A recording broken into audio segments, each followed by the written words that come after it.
Muy bien, tengan ustedes muy buen día. Nos toca salir a dar la vuelta hoy, que es ya jueves 20 de noviembre, no es cierto, jueves 19 de noviembre de este año de 2020. Y ahorita las pruebas, un segundito nada más, porque están viendo los mensajitos. Pero este día que ahora sí amaneció con bastante más frío que en las mañanas anteriores, es decir, la pared está casi congelada. Y pues salimos a dar la vuelta. Ahora nos toca hacer la prueba nuevamente con la cámara GoPro Max 360, y pues ya con el uso que he estado dando pues literalmente toda esta semana. Ahora sí he estado probando la gran mayoría. Hay por ahí un par de camaritas que todavía quedan sin utilizar, pero que ya son un poquito más antiguas, que ya tienen algunas de ellas más de 3 años o hasta 4, y que cumplen con los requisitos de lo que se necesita para la grabación, pero que ya están limitados por la duración de la pila, o que tienen menos estabilización, o que la definición es un poquito más baja. Que estas pues, se vieron en su momento las Sony portátiles, las primeras de acción que empezó a utilizar Sony como tal. Por ahí las dos primeras GoPro ya de la última etapa, pues compré una GoPro Hero 4 hace ya pues más o menos como unos 10 años, que dio buenos resultados en lo general. Después la dejé de utilizar mucho tiempo, y cuando quise reutilizarla ya no jaló, ya no funciona.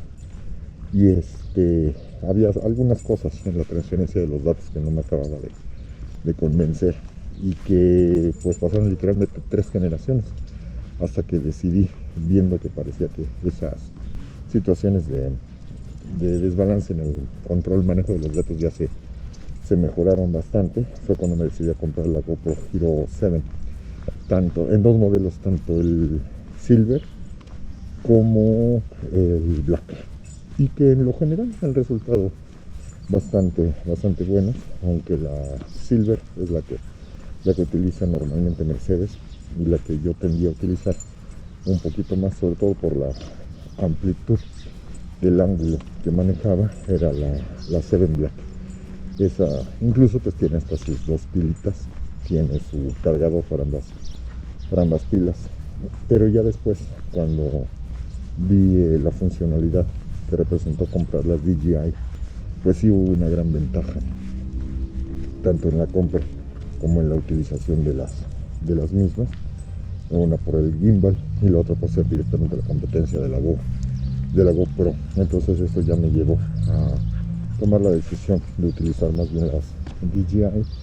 La última GoPro que había comprado es esta, que vengo utilizando en este momento, y que está cumpliendo bastante más allá de las expectativas, cubriendo la parte de la pérdida de la cámara, la Ricoh 360 o la Theta Ricoh 360, y la Samsung, que pues estaba cumpliendo bien, pero desgraciadamente empezó a tener problemas con el registro y con la transferencia de los datos. Y pues otro testimonio más de que Samsung y yo solemos tener bastantes diferencias para entendernos, y pues eso me quita una vez más las ganas de seguir adquiriendo productos de esos.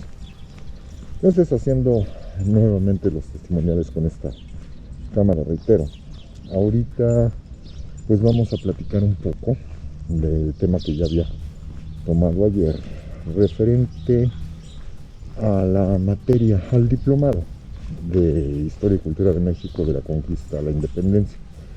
Entonces ya había hecho yo algunas referencias a el manejo de la información, algunas de las fuentes que solemos utilizar. Y el punto primordial con el que tiendo ya cada vez que inicio alguno de estos cursos, sea el de Renacimiento y Modernidad o el de Origen del Mundo Contemporáneo, ¿no? Remarcar mucho que no son los hechos ni los acontecimientos los que importan tanto a la sociedad contemporánea, sino qué relación guarda con nosotros. Y en ese plano, como lo dice el propio doctor Antonio Rubial en muchas de sus conferencias, sobre todo cuando está hablando del tema de Hernán Cortés, pues entender que la historia es interpretación, es análisis interpretativo, y que la historia siempre se ve del ángulo, no solo del que la escribió, sino, y como lo entendió en su momento, sino como lo entendemos en la época contemporánea, que hace que pueda cambiársele el sentido original a aquel acontecimiento que estamos revisando, ¿no? Entonces, bajo esos lineamientos, entendiendo las dificultades que implica leer fuentes de información que son escritas casi 500 años antes de nosotros mismos, pues la primera dificultad es entender que no escribieron para nosotros, y que para entender un poco más el ámbito más cercano nunca lo vamos a poder hacer al 100%, y que además entender para ellos la literalidad no es el entender las cosas como son, como ocurrieron en la realidad, sino ver con los ojos de, a veces para nosotros sería la imaginación, pero para ellos no sería imaginación, es lo que ellos piensan y lo que ellos creen, ¿no? Entonces, cuando hablamos de las constantes apariciones de la Virgen, de las constantes apariciones, por ejemplo, del apóstol Santiago, en los relatos y las narraciones de las batallas que ellos libran, de una manera tampoco tan constante, no es que todos los días estuvieran peleando, pero así es como nosotros llegamos a entenderlo, ¿no? En la visión de los indígenas, pues creo que también queda muy evidente y claro, ¿no? Que ellos no conocen la visión del mundo de los cristianos, que ellos tienen una visión politeísta, que ellos creen en la entrega de una serie de regalos, obsequios o tributos a los que ellos consideran son los verdaderos y auténticos dioses, ¿no? Pero entender que no todos los indígenas tampoco piensan exactamente igual. Va a haber nuevas oleadas de grupos de migrantes que se van a ir incorporando al territorio que para nosotros sería la Ciudad de México, y uno de estos últimos grupos que tuvo un gran éxito de asentamiento fue el de los mal llamados aztecas, más bien mexicas, ¿no? Y ellos, si bien también son politeístas, y si bien también pertenecen a esta línea étnica de los nahuas, tienen una identificación cultural muy fuerte, muchos dioses muy similares, muchas costumbres muy parecidas a la gente que les precedió. En el caso de los tecpanecas, en el caso de los culhuas, hay otras cosas que no comparten, ¿no? Una visión de la guerra muchísimo más aferrada para su propia supervivencia, y el culto a una deidad propia que les identifica y de la cual ellos se sienten literalmente elegidos, ¿no? Que va a ser su deidad Huitzilopochtli. Y esta deidad, acorde también, se publicó hace poco tiempo a varios estudios que se han estado haciendo de la cultura indígena, pero resulta que es una deidad nueva, no es una deidad antigua, o incluso ni siquiera es una deidad conocida para las culturas que les precedieron, los mexicas, y que nos permite ver cómo están empezando a tratar de desplazar el culto y están imponiendo, eso también debe quedarnos muy claro. No llegan a preguntar a los demás si quieren o no creer en su deidad, ellos van a estar imponiendo su propia línea interpretativa y su forma en la que ellos van a considerar que están rindiéndole culto y pleitesía a su Dios, que implica el desarrollo del sacrificio humano en formas que, y ahí es donde se entiende muy bien lo que digo, vista desde la perspectiva de los derechos humanos, del trato igualitario a las personas, etcétera, son aberraciones. aberraciones para nosotros espantosas, aberraciones horrorosas, vistas como tortura, vistas como ejecución sin sentido evidentemente para nosotros, ¿no? Pero que es muy curioso que nosotros pedimos comprensión hacia estos grupos indígenas y entender su cosmovisión y su punto de vista. Pero cuando nos empezamos a meter en esos detalles, la reacción prácticamente automática, y que es perfectamente normal de la mayor parte de la gente que escucha estas narraciones, la primera reacción en automático es: qué horror, qué espanto, qué punta de salvajes, qué bueno que los conquistaron, ¿no? Y ahí es en donde de repente uno nota cuando hay gente que está siendo nada más pretenciosa, o gente que está haciendo, se diría en inglés, poser, que está pretendiendo algo que no es, y que mucha identificación y mucho huipil y mucho no uso de cosas occidentales, etcétera. Pero cuando se ponen a revisar esta serie de situaciones, inmediatamente lo primerito que se les sale es el Dios mío, ¿no? Y obviamente no se refieren, si lo vieran desde el punto de vista politeísta, nosotros tendríamos que preguntarles: ¿cuál? ¿Sí? ¿A cuál Dios te refieres? ¿A Quetzalcóatl? ¿A Huitzilopochtli? Es que es una expresión, sí, una expresión que marca que tú también estás metido dentro del mundo occidental y no dentro de la visión indígena que tanto dices defender. Por eso para mí es tan importante tener que empezar, no detalladamente, pero sí dedicarle 1 o 2 sesiones a lo que es la visión del mundo indígena para reubicar, porque no solo también tendemos a creer que todo el mundo conoce la esencia de la base indígena, porque son nuestras culturas, ¿no? Y no es cierto, o sea, la cantidad de veces que a mí me ha tocado verlo, olvídate de con los chavitos, o sea, están en el hoyo literalmente, los estudiantes de licenciatura, sino con las personas adultas que te consta que compartieron el mismo plan de estudios con el que tú estudiaste, y que son contemporáneos o incluso mayores que tú en cuestión de edad. Yo tengo 53 años, y nos percatamos que muchos, bueno, sí ubican que hubo una cosa que se llamó Mesoamérica, más o menos tienen la idea de que Mesoamérica está constituida por cinco grupos culturales, que es algo también totalmente subjetivo. Tú cuando buscas información de la historia de México, de Mesoamérica, y la misma definición de Mesoamérica, antes de 1946, no existe, no la hay, porque es un concepto que todavía tiene menos de 100 años, antes no se definía de esa forma.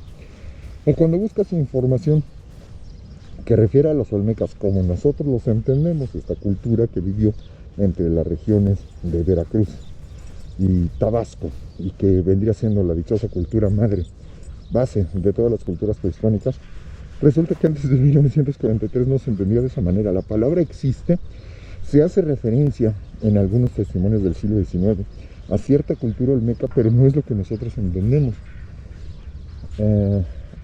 Aquí nada más quiero marcar que me llama mucho la atención en este espacio en el que me encuentro ahorita, en esta zona que sigue siendo el espacio donde apenas se está haciendo la primera construcción, la última zona completamente llena de pasto, de aquí del fraccionamiento, que ya están empezando a construir la primera casa. Pero me llama la atención que lo que hicieron fue un aplanado, inclusive hicieron con una especie de pequeño talud, de pequeña plataforma, y que están empezando a meter la base para lo que son los castillos. Pero me llama la atención, hasta ahorita, de lo que yo he visto, de las casas que están construyendo o han construido recientemente, desde que llegamos hace 4 años, no escarbaron para construir cimientos. Lo que hicieron fue poner este aplanado. Entonces se lo comenté a Mercedes, porque sí me llama la atención que todas las casas tienen cimientos bastante fuertes y bastante profundos. Y pues veo que sí van a poner los rellenos de los castillos, pero en una línea muy superficial. Mira, yo realmente sí la pensaba si fuera el dueño de estos terrenos, para evitar una casa como estas que tenga cimientos tan poco profundos o prácticamente nulos. Pero bueno, esta es otra cosa, aprovechando. Cuando nos ponemos a ver, por ejemplo, las construcciones de los indígenas, pues se sigue una línea, un elemento común, esencialmente la construcción del talud y el tablero, y las construcciones que nosotros identificamos como de base piramidal, etcétera. pero que tienen variantes con respecto a los tiempos en los que se están construyendo, ¿no? Pensar que estamos hablando de un proceso de, con los estudios más recientes, culturas que no solo tienen 2000 años, sino que en algunos casos parecerían 3000 o hasta 4000 años, es decir, sus primeros testimoniales nos referirían a su existencia ya organizada desde por ahí del año 2000, pero antes de Cristo. Y ahí es en donde también empiezan otros problemas, porque a partir de la definición de la década de los 40, cuando surge por primera vez este planteamiento de vamos a hablar de esta cultura madre, que van a ser los olmecas, como nosotros lo entenderíamos ya, resulta que los testimonios posteriores han permitido encontrar, me refiero de los 70, 80, 90 en adelante, que también en la cultura maya llega a haber organizaciones que son más antiguas de los 200 o 500 años antes de Cristo, como se le había llegado a plantear, y algunas de ellas incluso serían como del 2000 antes de Cristo. Y esto nos llevaría a pensar, ya yo me acuerdo que me insistían mucho en los números mayas, ¿no? Y los números mayas con los que se marcó la línea del alto conocimiento de las culturas prehispánicas, y los mayas por acá y los mayas para allá. Y cuando me toca llevar la materia de cosmovisión mexica, resulta que mi maestra, la doctora Concha Obregón, nos enseñó el testimonio de lo que sería el primer registro, el registro más antiguo de una numeración calendárica, ¿no? Y nos muestra una imagen en donde pues claramente lo que vemos es en la cultura olmeca, y si ven, es como hay, me parece, una rayita y un puntito. Lo ven ahí claramente cómo está el número, ¿no? Ya pues ahora le va, ¿no? Nada más que una pregunta. Si nos dicen que es la cultura madre y que es el registro calendárico más antiguo que tienen, ¿cómo nos dijiste que se llaman los números? No, pues números mayas. Entonces, si son números mayas, ¿por qué el primer registro es de los olmecas? Si los primeros que lo hicieron y los primeros que lo manejaron son los olmecas, ¿por qué se llaman números mayas y por qué no se llaman números olmecas, no? Entonces, ya de ahí, como que había ciertas cosas que de repente a mí me empezaban a brincar. A mi mejor amiga de la carrera, pues ella, de entrada, ella nunca le gustó y nunca fue su favorita la clase de mundo prehispánico, porque ella misma decía que era total y absoluta especulación, ¿no? Y que era más bien una invención hecha hasta por los mismos españoles, ¿no?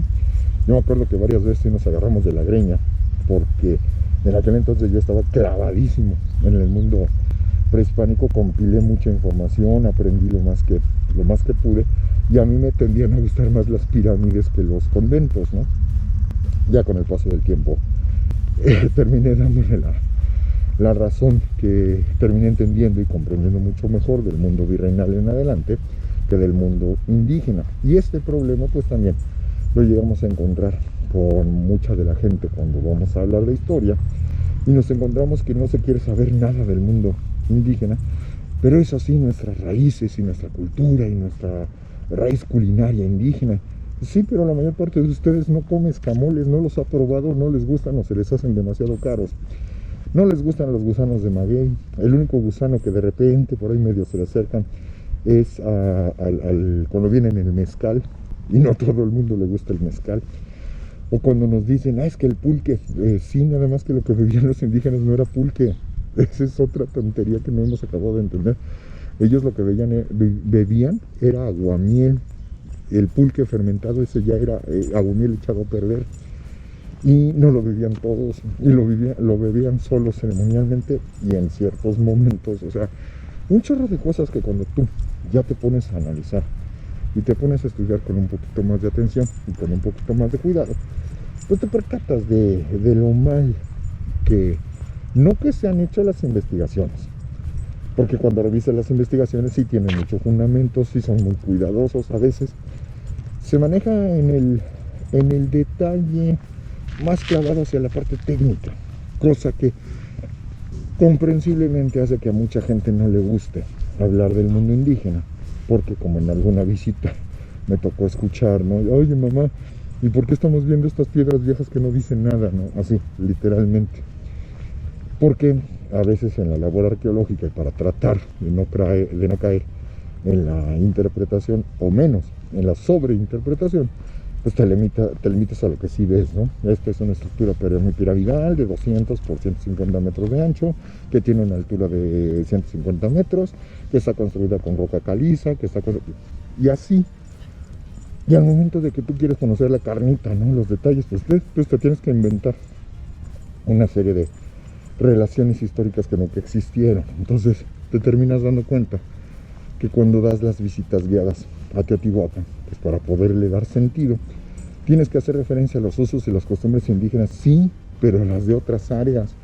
Tienes que hacer referencia a las costumbres que tú sabes que tenían los mexicas, cuando no sabemos ni siquiera a qué etnia pertenecían los mal llamados teotihuacanos, porque ni siquiera sabemos cómo se llamaban a sí mismos, no sabemos qué lengua hablaban, no sabemos muchos de los detalles de lo que conforman su historia, y conocemos únicamente parte de lo que medio podemos interpretar y relacionamos con otras cosas, ¿no? Que ahí las ópticas pues varían. Cuando yo le preguntaba a Concha Obregón, a ella por qué le gustaba tanto el tema prehispánico, ella decía, es que hay tantas cosas que son tan ricas y tan diversas, que son de mucha interpretación, pero pues eso es lo rico, ¿no? Que tienes muchas cosas que analizar. Y si hablaba del mismo tema con mi amiga Betina, era exactamente la razón por la que no le gustaba, ¿no? Es que es demasiado que analizar, es demasiado que interpretar, que no tiene fundamento, y eso es lo que me choca, ¿no? Entonces, misma interpretación, diferente sentido. Entonces, esto fue lo que me permitió enriquecer, cuando a mí me toca ya comenzar a dar clases, enriquecer la información de los antecedentes que nos toca revisar cuando hablamos del proceso de la, además, mal llamada colonia, ¿no? Me acuerdo que vi un diplomado en la Ibero, de estos diplomados abiertos, no de los de capacitación solo para los profesores, abiertos al público, y me acuerdo que en una ocasión me tocó una pareja joven, pero el chavo así como muy ardiente y fervoroso, cuestionador de lo que yo les decía, no en la visión tradicional, sino en lo que les decía de lo que se tenía que hacer con más cuidado. Y donde más enchiló era en la parte de lo de la colonia. Malditos conquistadores, ¿cómo puede usted justificarlos? Si evidentemente esto fue una serie de asesinatos masivos. O sea, pero así con esas palabras, y no había poder humano para que entendiera. O sea, allí me tuve que ir literalmente a las definiciones etimológicas para decirle, a ver, maestro, no es lo que tú piensas, esto funciona de esta manera, y no funcionaba históricamente de tal otra, ¿no? Y poco a poco, pues sí, no sé, a lo mejor si duró una semana el diplomado, me tardé como 5 días en poderle demostrar que le bajara 3 rayitas, y ahí pues me ayudó la esposa, ¿no? Y la esposa sí, es que así es, él se apasiona mucho, téngale paciencia, y finalmente logramos convencerlo, ¿no? Pero pues te doy un ejemplo de cómo pues hay que llevar una línea mínima, y era un diplomado, ¿no? Los que se quedaron con la información superficial, pues se quedaron con la idea de que los olmecas son la cultura madre, y pues a ellos ya no les tocó ver que ahorita sería entre los olmecas y los mayas, ¿no?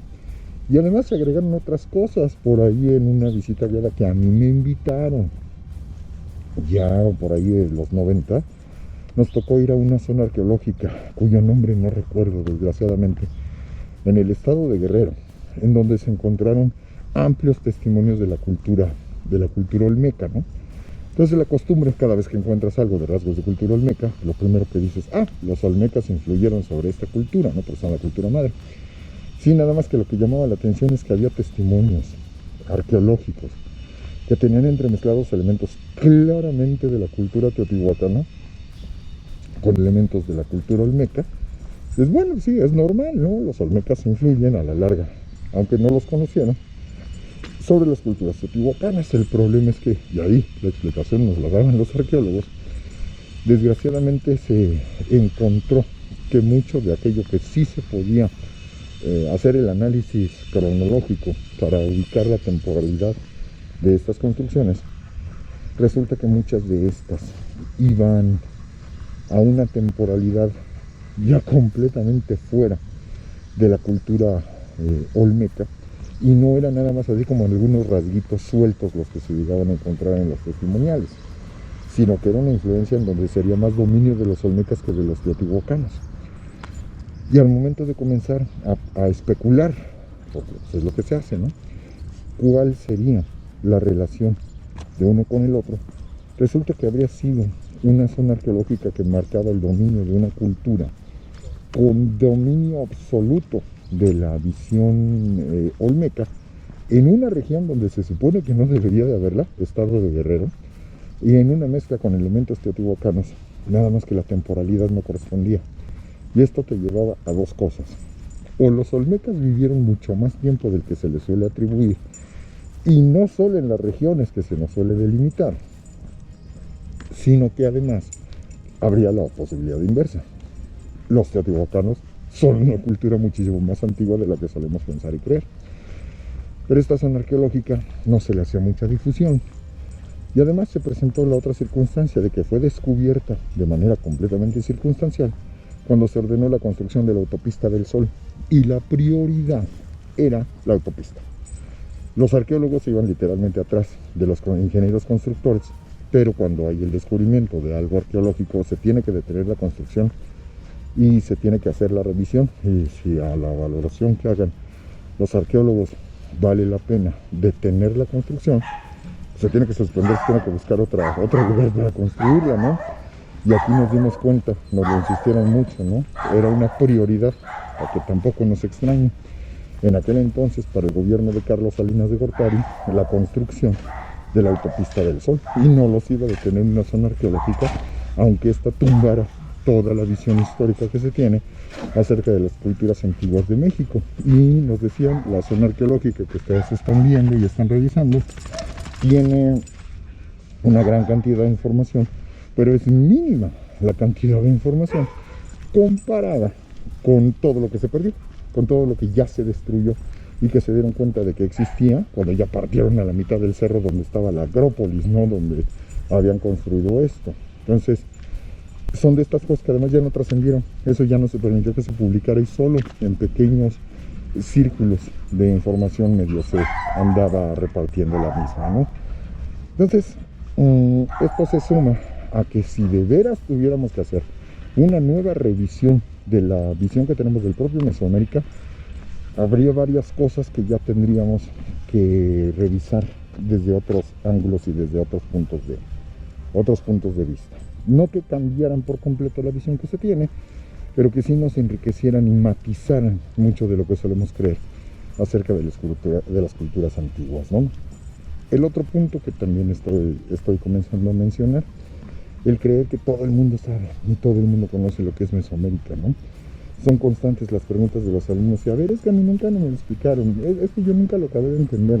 O sea, te das cuenta que hay una falta de proceso de enseñanza-aprendizaje eficiente que permita que los chavos recuerden esa información, y a lo mejor para los chavitos esa información la debieron de haber recibido unos 3 o 4 años antes, ¿no? Tampoco que hubieran pasado 45 años y se siguieran acordando, como es mi caso. Yo sí, esos temas siempre me gustaron, siempre me llamaron la atención, y agradezco a los maestros que tuve para retener esa información, aunque el tiempo haya pasado de manera extensa, ¿no?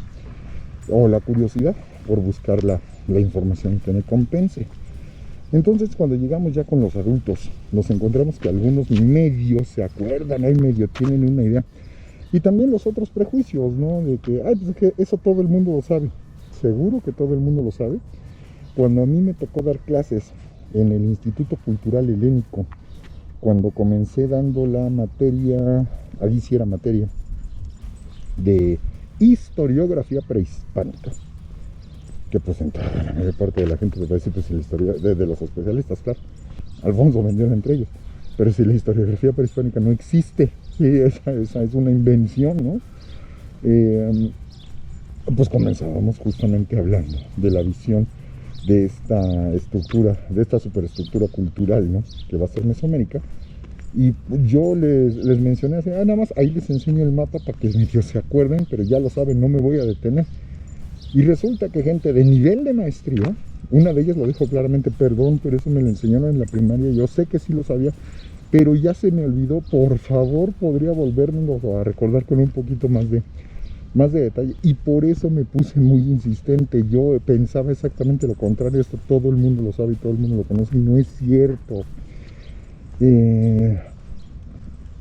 Y luego, pensando que, ok, muchos por lo menos a lo mejor no se acuerdan de los detalles, pero diciéndoselos ya lo van a recordar en automático. Va a haber otros que no pueden recordar lo que nunca aprendieron, ¿sí? Y que para ellos todo va a ser novedoso. Y aquí el caso ya me ha pasado en distintas ocasiones, tanto en la licenciatura como en los diplomados, que, por ejemplo, aquellos alumnos que estudiaron en otros colegios de una base cultural un poquito diversa a la tradicional, ¿no? Me refiero a los que pertenecen a la cultura judía. Y que ahí me queda muy claro, así como hay colegios judíos que se han abocado un poquito más a explicar los detalles de esta sociedad, de estas culturas, hay otros colegios para los que no, en donde lo que les interesa remarcar es de su historia local, y la visión que se llega a tener de México, que se llega a tener del mundo, es desde la perspectiva de la cultura judía. Y esto no lo digo con ninguna mala intención, que quede muy claro, sino que son los testimonios que a mí me toca ver con diversos alumnos judíos que he tenido y tengo actualmente, algunos desde la licenciatura, otros ahora sí que adultos jóvenes, 35, 36 años de edad, a los que les doy las clases ahorita, y otros que son un poquito más grandes que yo incluso, no demasiado, 1 o 2 años nada más, pero que me lo dicen y me lo piden con todas sus letras y me lo dicen honestamente: perdón, pero es que yo desconozco, no tengo ni la más remota idea. Hay algún textito simple, o sea, tampoco quieren que les enseñes, desarrolles las teorías acá elaboradas, ¿no? Nada más menciónamelo porque la verdad no me acuerdo, o sinceramente a mí nunca me lo dieron en la escuela, pues. Y esto, pues es lo que ha hecho que de repente yo sea muy insistente en este plano, porque llegamos también con el prejuicio de eso, ya todo el mundo lo sabe y no es cierto. Y eso hablando del mundo prehispánico. Ya cuando nos metemos a la parte de que según nosotros ya es la conocida, esta sí, ya la sabemos, ¿no? El proceso del descubrimiento. Y híjole, ahí también brincan una cantidad de prejuicios y de malos entendidos que de repente te pones a valorar. ¿Sabes qué? Si esto es lo que se les va a terminar enseñando, la verdad preferiría que no se les enseñara nada. ¿Por qué? Es preferible que lleguen con ignorancia absoluta, por lo menos sabes que no saben nada, a que lleguen creyendo que saben y lo saben totalmente chueco, o lleno de prejuicios o de teorías que nunca se sustentaron. Y luego súmale, por supuesto, estas teorías de la conspiración, en donde te terminan relacionando a los dichosos Illuminati desde, casi literalmente, desde que Dios le dio las tablas de la ley a Moisés, ¿no? O sea, es increíble lo que pueden llegar a ser capaces sin orientación y sin guía y sin capacidad de criterio de toma de decisiones para saber qué sí es pertinente y qué no. Y luego nos hacen toda.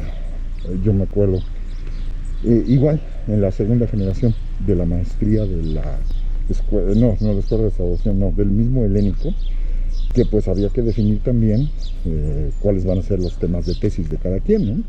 Y me tocó un tipo de estos acá todos cósmicos y que hacen curaciones y toda esta serie de ondas. Yo no digo que no los haya, pero también hay mucho charlatán, y este era uno de ellos, que llegó a plantear, cuando se le preguntó cuál iba a ser su tema de tesis, una serie de jaladas, porque no son otras las palabras que lo describen, en donde él quería mostrar la correlación de las culturas mesoamericanas con la influencia de la construcción de las pirámides, su relación con Hernán Cortés, derivando ahora sí que toda la ruta del periodo de la insistentemente por él llamada colonia, que culminaron con la importancia que tenía Napoleón Bonaparte, así, literalmente, por eso se me quedó pegado. Y ya con una serie de variantes de la modernidad, y que nos llevan a que México sea una cultura tan rica y tan importante, que es literalmente la que va a salvar al universo y al mundo. Así. Y no estoy diciendo los detalles porque esos ya se me olvidaron. Pero cuando yo me acuerdo que me le quedé viendo, sus compañeros también, qué interesante, ¿no? A ver, perdón, nada más que aquí la maestría nada más dura 2 años. Y punto número 2, ¿es creencia o tiene sustento? De entrada, me buscas la bibliografía que te abarque todos los temas, ¿no? Para la siguiente clase, ay, es que sí hay mucha. Digo, no, y lo que me estás trayendo es lo más superficial. Ya cuando le empecé a decir esto no, esto no, esto no, esto no, esto no. No, pero es que esos son los temas. Sí, esos son los temas, pero las fuentes son Uri Geller. O sea, las fuentes van a enseñar por ejemplo, sería el caso de este señor, el de los alienígenas ancestrales, ¿no? El Cutzalos, ese de los pelos parados todo el tiempo. O va a ser una de las fuentes. Esta no me puedes decir que no. La de Eric von Däniken, ¿no? Que te habla de los astronautas en las culturas prehispánicas y los ovnis y toda esta serie de ondas. Y pues evidentemente ya para la tercera o la cuarta clase ya no se presentó, ¿sí? ¿Por qué? A ver, maestro, o sea, tienes que aterrizar todo esto y me lo vas a aterrizar con cosas analizables, históricamente comprobables, con documentación que se pueda revisar y que no es lo que yo creo, es lo que yo puedo sustentar como algo real. Porque sí, todavía me alcanzó a decir, es que se está poniendo usted muy estricto. A ver, y eso que estamos perdón, pero estás en una institución pequeñita con pocos alumnos que para mucha gente no tendría incluso mucho sustento. Pero si quieres ir a un lugar donde más formalmente se hacen estos análisis, con mucho gusto, vete al Colegio de México, vete a la Ibero, vete a la UNAM, vete a la Escuela Nacional de Antropología y vamos a ver si te aceptan siquiera en la plática tu proyecto. Ya no regresó, sí, él evidentemente ya no regresó, y de una generación que supuestamente prometía mucho, que eran de 11 alumnos. Al final de esa generación me parece que quedaron, 3. Y de esos 3 que quedaron, si mal no recuerdo, creo que se tituló 1, incluidas las generaciones anteriores y las posteriores.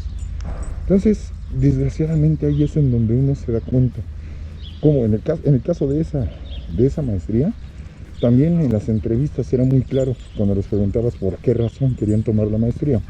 Resulta que algunos de ellos les pedían en sus lugares de trabajo que tuvieran una maestría o un doctorado para que pudieran pagarles más, ¿no?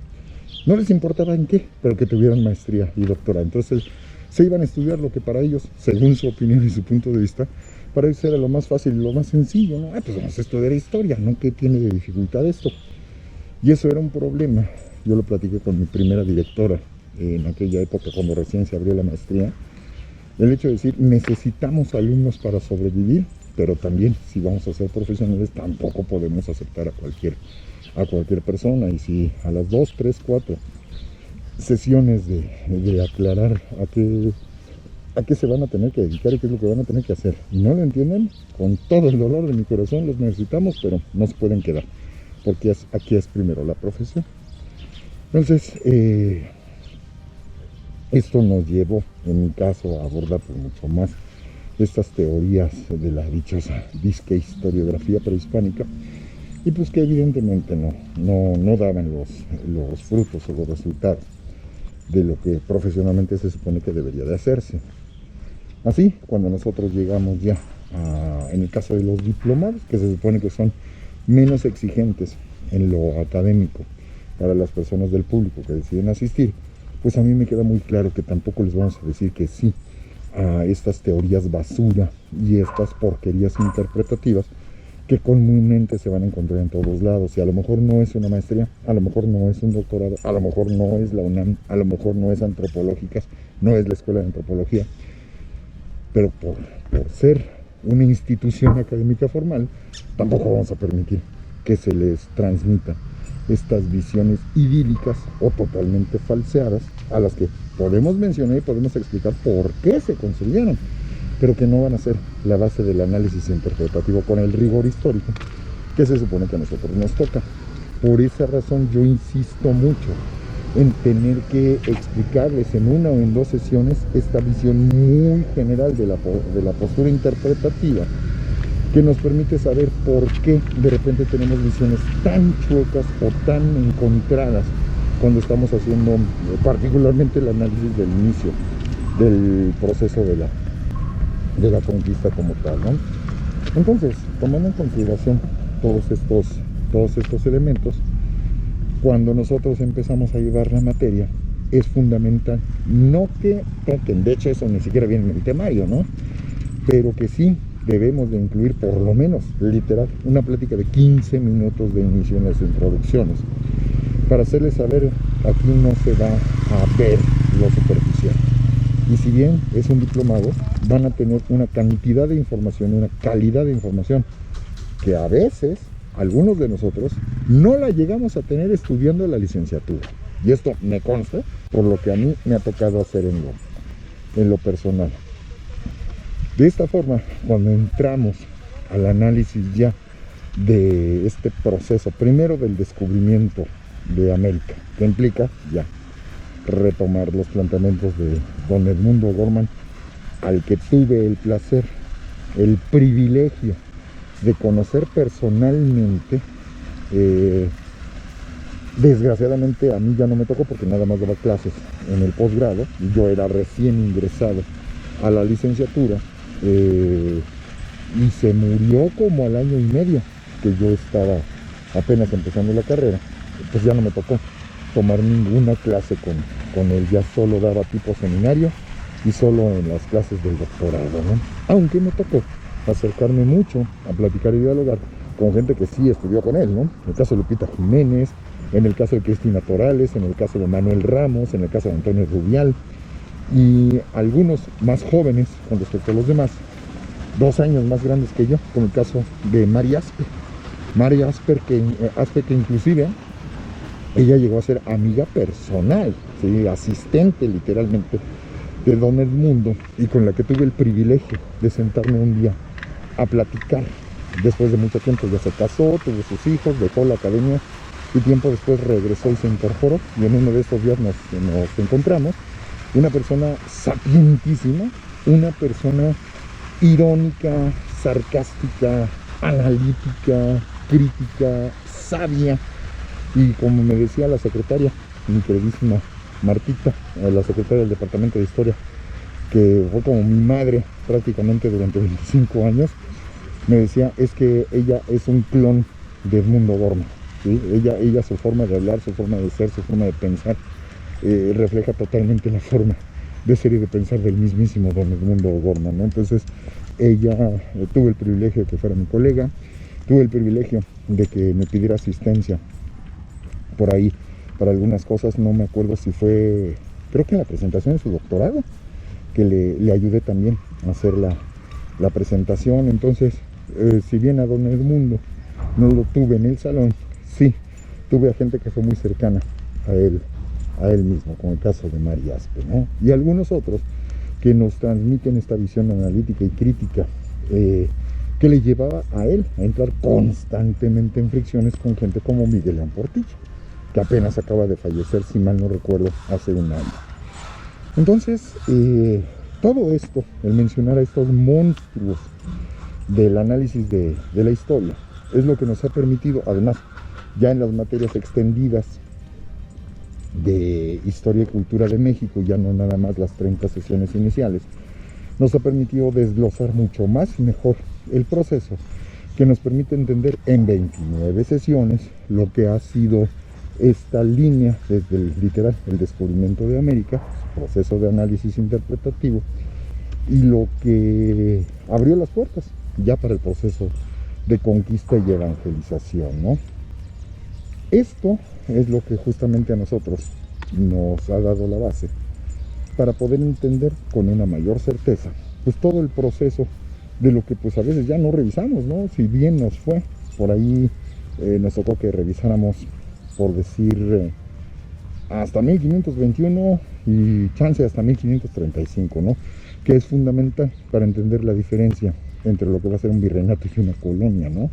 Y entender que la transición pues se va a tardar un rato, y que acorde, como les decía, les da mucha risa cuando Antonio nos explicaba el proceso de formación del gobierno, de la transición, la destrucción de la ciudad antigua, la construcción de la nueva ciudad, en el caso de la ciudad de México Tenochtitlan, pues entender que lo que pasó entre 1521 y 1535, antes de que llegara el primer virrey designado directamente desde la corona metropolitana, no, pues si no es todavía una colonia, y nunca lo fue, y todavía no existía el virreinato, pues entonces ¿cómo podemos llamar ese periodo?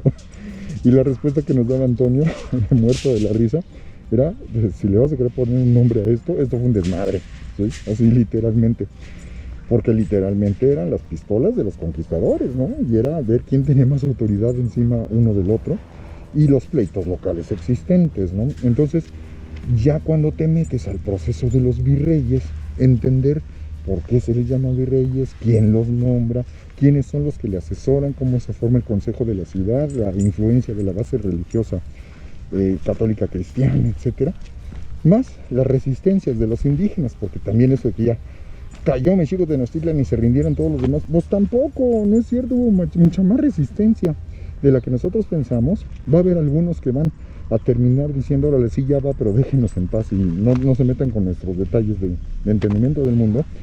Pero también entender cómo muchos de estos indígenas que vienen a posteriores, sí, son indígenas no mezclados, pero que ya no entienden tampoco a su cultura antigua porque ya les prohibieron los sacrificios, ¿no? Y ya no entienden a Huitzilopochtli.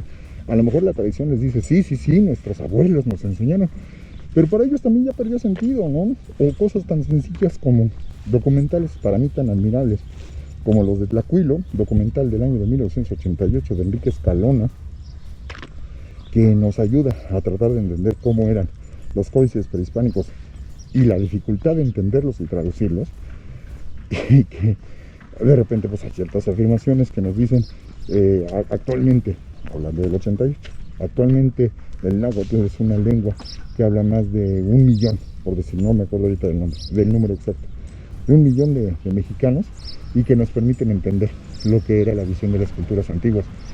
Sí, nada más que el pequeño detalle que estamos asumiendo que el náhuatl de ahorita es exactamente el mismo que el náhuatl de cuando llegaron los españoles, y eso no pasa ni con el castellano. Entonces a nosotros nos decía mucho el mismo Antonio, nos lo confirmaba también por ahí Alfonso Mendiola, ¿no? Si trepáramos en una máquina del tiempo a Hernán Cortés, lo trajéramos para acá, o peor, que nosotros nos transportáramos en una máquina del tiempo a vivir una semana con ellos de entrada, uno, identificar cómo son, dos, tratar de entendernos. Pero si hablan castellano y son católicos, sí, pero del siglo XVI, ¿y quién te dijo que la lengua no evoluciona, que la lengua no cambia y que nosotros lo vamos a terminar entendiendo igual? Ah, pues es que yo los leo en los libros y pues sí les entiendo, ¿no? Pero pues no les entiendes al 100%, no les entiendes perfectamente lo que están diciendo, hay palabras que no te van a quedar claras y no los estás escuchando hablar, porque además, acabarlo de rematar, cuando tú te pones a ver los textos, pues ya está modernizada su escritura, ¿no? Ponte a leer los textos antiguos y ahí sí, nuestra queridísima María de Jesús Díaz Nava, nuestra maestra de paleografía, en donde cuando te suelta un documento del siglo XVI y te pones a revisar, pero ¿qué es esto? Este conjunto de literal palitos y bolitas, diría mi querido amigo el Cacasla Miguel Ángel Lara, ¿no? ¿Qué es esto? Pues es castellano antiguo, a ver, tradúcelo, léelo, y una paciencia, que para qué les cuento, para tratar de entender e interpretar lo que esto significa, ¿no? Y evidentemente, pues, darte los frentazos y entender que vivimos en un mundo que ha idealizado las sociedades indígenas, y ahí es donde entra mi otro maestro, al que tuve muy poco tiempo desgraciadamente, el doctor Guy Rosat, maestro a su vez de Alfonso Mendiola, y que con su libro, que yo les insisto tanto, el de Indios Imaginarios e Indios Reales, aunque hay otros, aunque son un poquito más especializados, nos habla de cómo se construyó esta visión idílica del indígena, ¿no? Y se recuerda al indígena este perfecto que observa los astros, que es acorde a la naturaleza, etcétera, al mismo tiempo que se le está destruyendo, ¿no? Entonces, esa visión de añorar al indio perfecto que ya no vive y despreciar al indio putrefacto e inculto con el que yo desgraciadamente tengo que convivir, que es algo que existe grandemente entre nuestra sociedad y nuestras culturas, pues es algo que sí tendremos que analizar con muchísimo más atención y muchísimo más cuidado. Pero bueno, eso es algo que les permite entender y abundar un poquito más en el porqué para entender la sociedad virreinal. Yo insisto tanto en que hay que hacer la revisión de inicio, y apenas estoy mencionando las cuestiones relacionadas con el inicio de la conquista. Ya reflexionaremos un poquito más de los detalles que vienen más adelante. Esta es la retrovicción de hoy. Que tengan ustedes un muy buen día.